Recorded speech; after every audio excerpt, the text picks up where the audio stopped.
Venezuelan patrol boat fires, warning shot across American oil tanker. Captain ignores it. Second burst tears through bridge. Captain dies instantly. 3 crew members bleeding on deck. Tanker erupts in flames.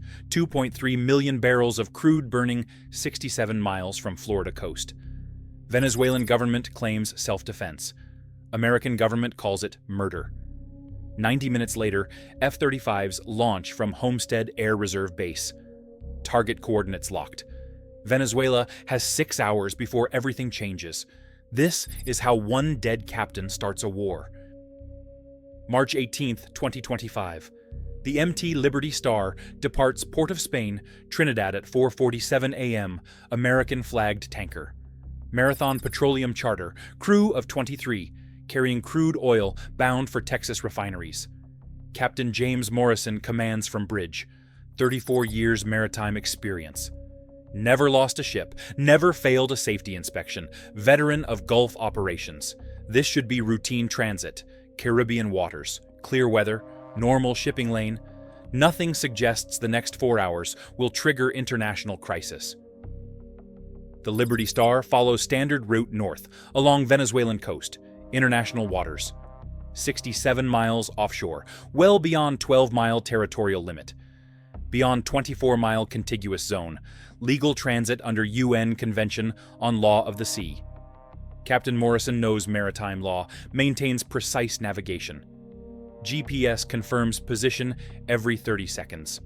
Course 015 degrees. Speed 14 knots. Everything is documented. Everything is legal. Everything is about to go catastrophically wrong. Venezuelan patrol boat intercepts at 8:23 a.m. Guaycamacuto-class vessel, 150 feet long, armed with 30mm autocannon and 50 caliber machine guns. Crew of 18. Commander is Lieutenant Rafael Mendez, 28 years old, promoted 6 months ago, 0 combat experience. Orders radioed to Liberty Star in Spanish and English. Stop engines. Prepare for inspection. Claim vessel violating Venezuelan territorial waters. Captain Morrison checks GPS. Confirms position 67 miles offshore. Radio's response. Currently in international waters. Will not stop.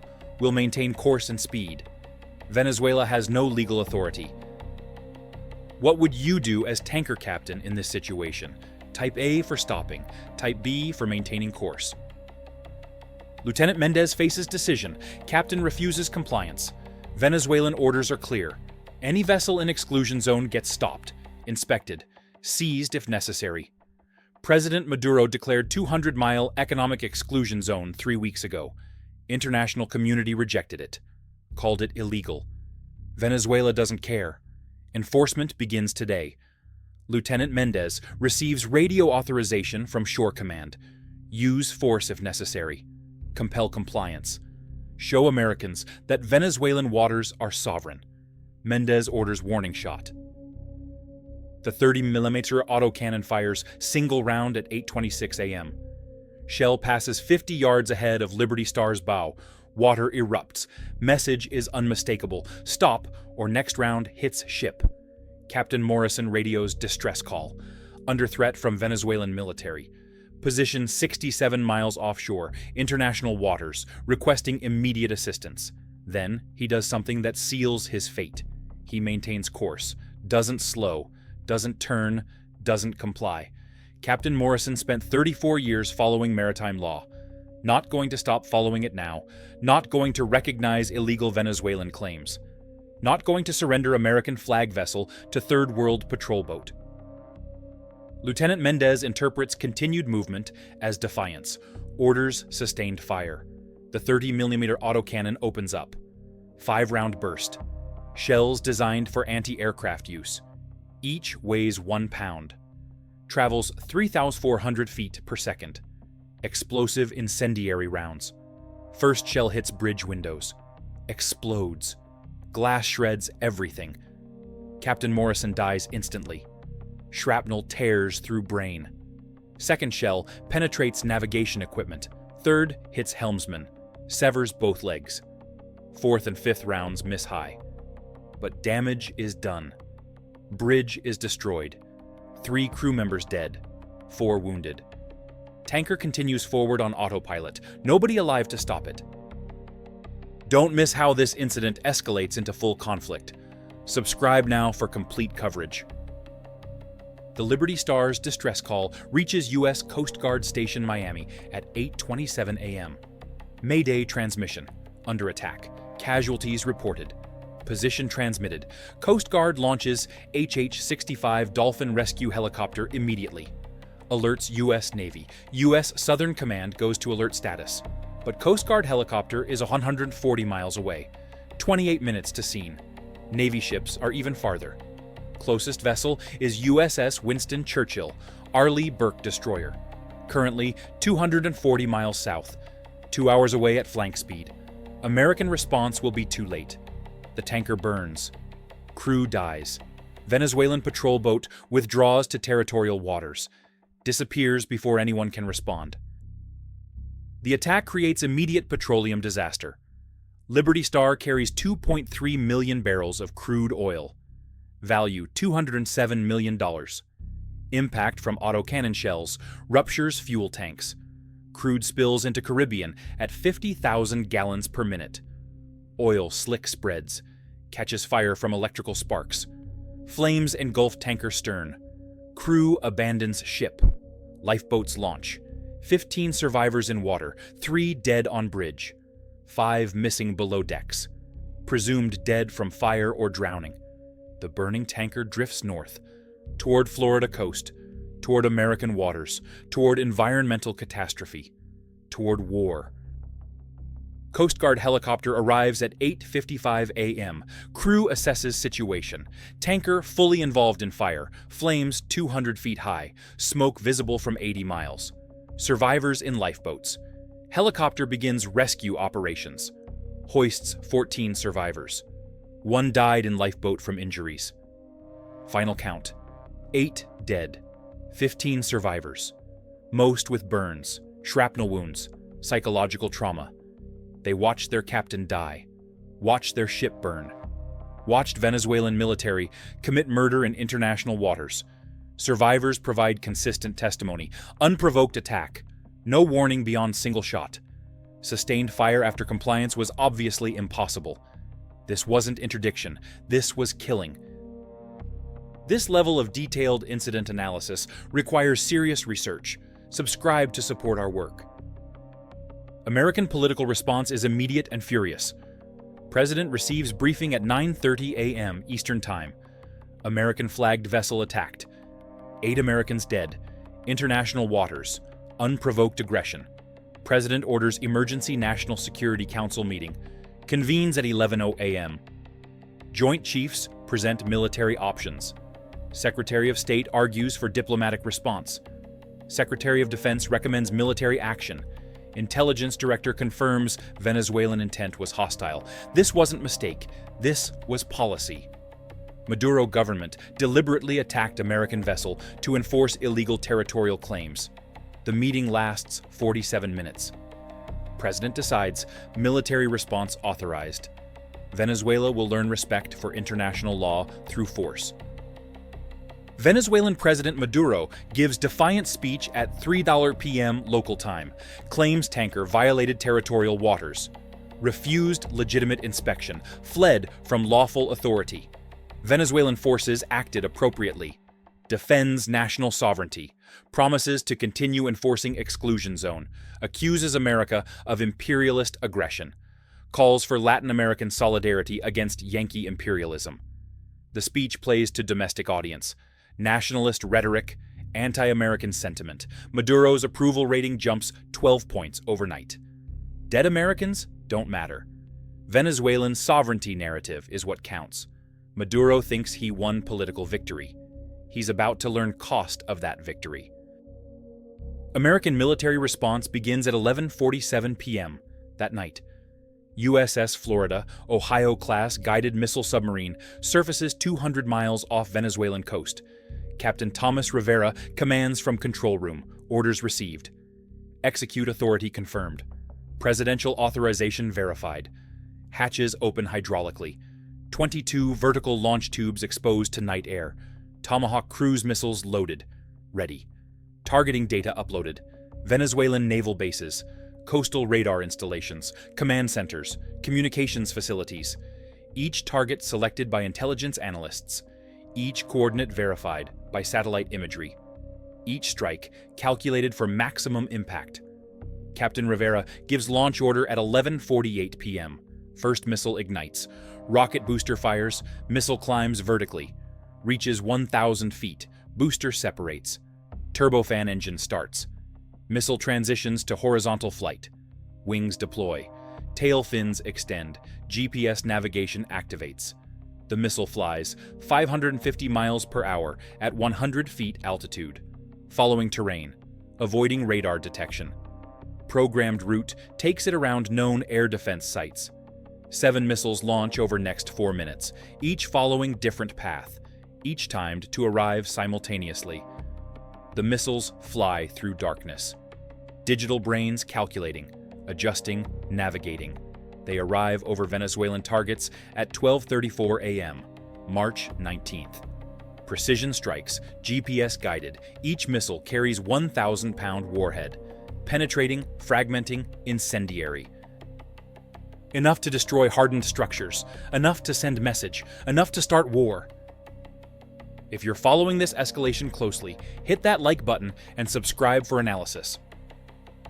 First, Tomahawk hits Puerto Cabello Naval Base at 12:34 a.m. Destroys frigate Almirante Brion at dock. 180 Venezuelan sailors die in their bunks. Never heard missile coming. Never had chance to abandon ship. Second missile strikes La Guaira Coast Guard Station. Obliterates 3 Guaycamacuto-class patrol boats. One is the vessel that attacked Liberty Star. Lieutenant Mendez dies in explosion. His crew dies with him. Justice delivered by cruise missile.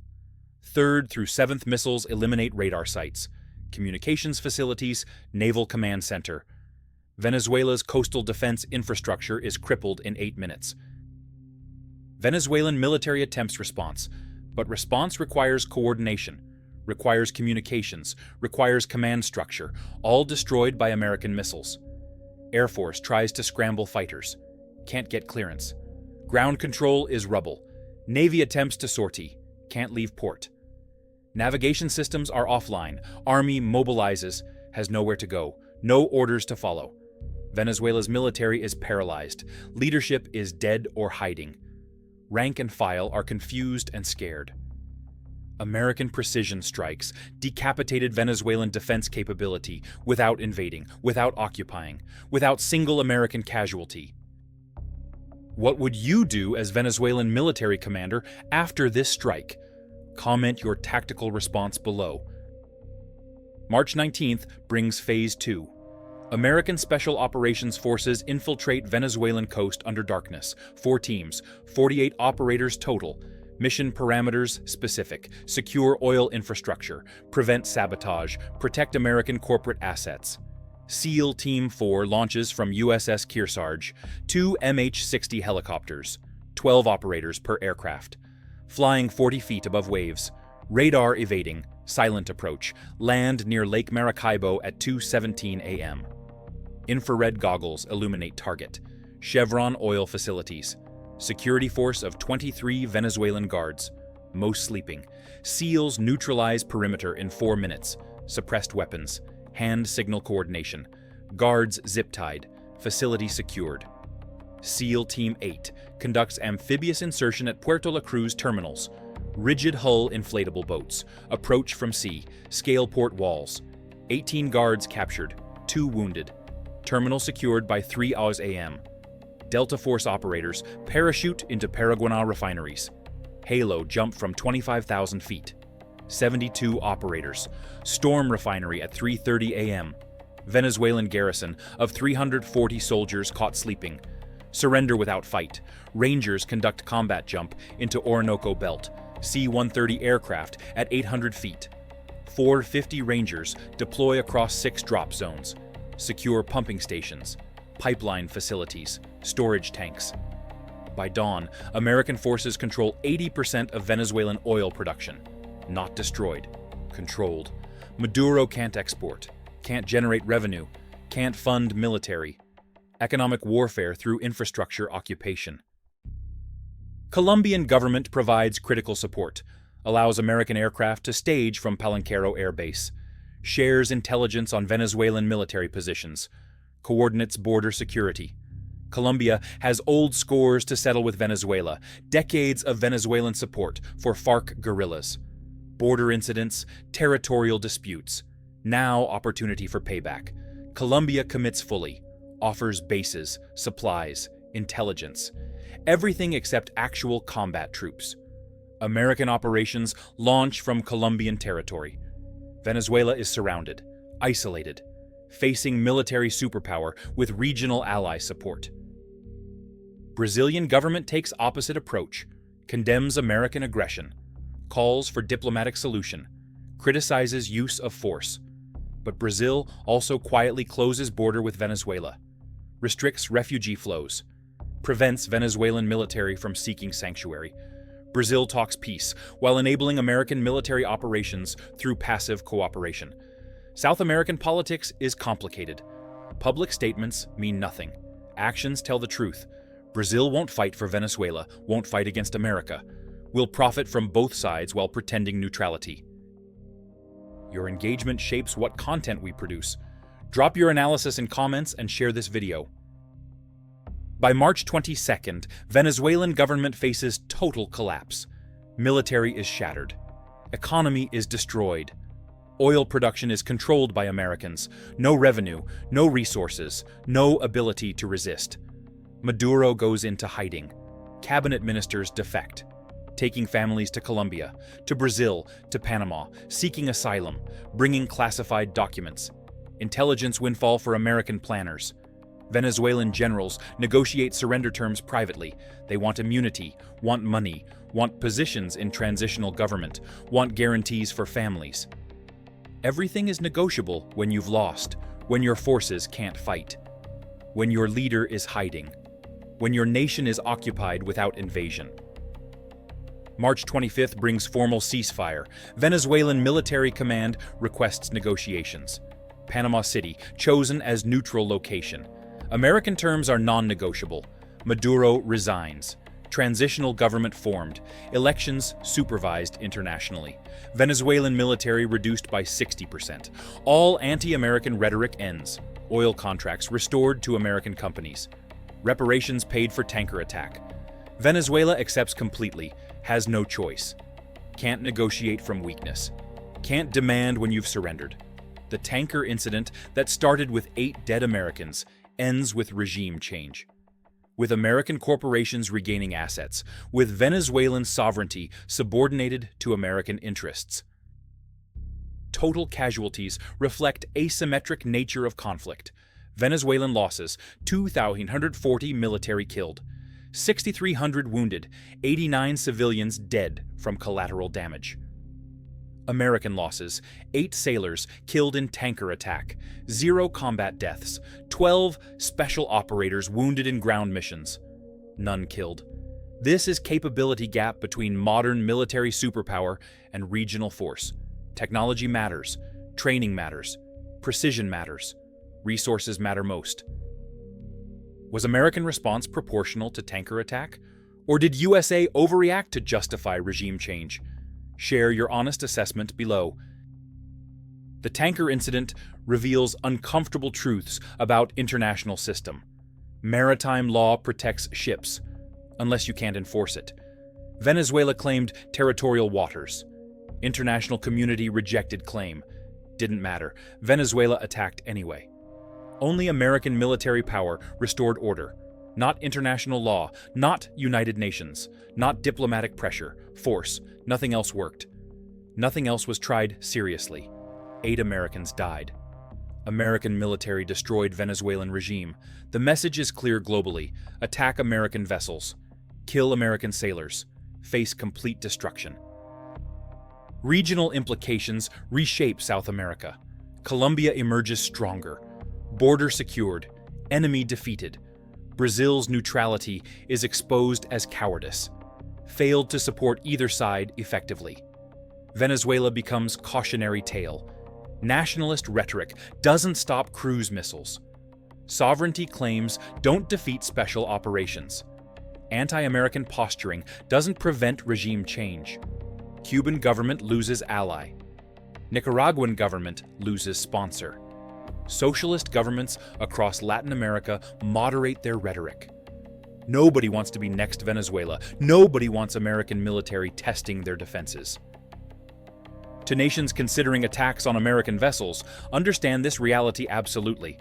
American flag means American protection. International waters mean American Navy enforces freedom of navigation. Kill American sailors, and American military responds with overwhelming force. Not proportional response, overwhelming response. Not equivalent retaliation, total destruction. Venezuela learned this lesson. Lost their military, lost their government, lost their sovereignty. All because one lieutenant fired on one tanker. All because 8 Americans died. The lesson is brutal. The lesson is clear. Don't attack American ships. If you made it through this entire incident analysis, you understand modern conflict triggers. Subscribe and hit notification bell. 3 final questions demand careful consideration. First, does maritime law matter when regional powers ignore it? Second, should 8 deaths justify regime change? Third, at what point does protecting commercial interests become imperialism? These questions lack easy answers. Venezuelan attack was illegal. American response was devastating. International law is meaningless without enforcement. Enforcement requires military power. Military power serves national interests. National interests include protecting corporations. Corporations employ citizens. Citizens deserve protection. But protection became conquest. Retaliation became occupation. Justice became regime change. The line between defense and aggression is blurry when superpowers respond to provocations. The tanker incident is over. Venezuelan government surrendered. American corporations recovered assets. 8 dead Americans are avenged. But precedent is established. Regional powers learned their limits. American reach is demonstrated. Future conflicts will reference this incident. Liberty Star became casus belli. Captain Morrison's death became justification. Venezuelan sovereignty became casualty. And international system revealed itself as fiction. Law matters only if enforced. Enforcement requires power. Power serves interests, and interest determined everything that followed. Your analysis matters to understanding modern warfare. Comment below. Share with international relations professionals. Subscribe because every major conflict starts with incident. Understanding the trigger means understanding the war. 8 dead sailors, 1 burning tanker, 90-minute response time, 6-hour warning, 3-day regime collapse. This is speed of modern warfare. This is cost of challenging superpower. This is reality when maritime law meets military force. The tanker burned. The war began, and Venezuela learned that sovereignty is conditional when you kill American citizens in international waters. The lesson cost them everything.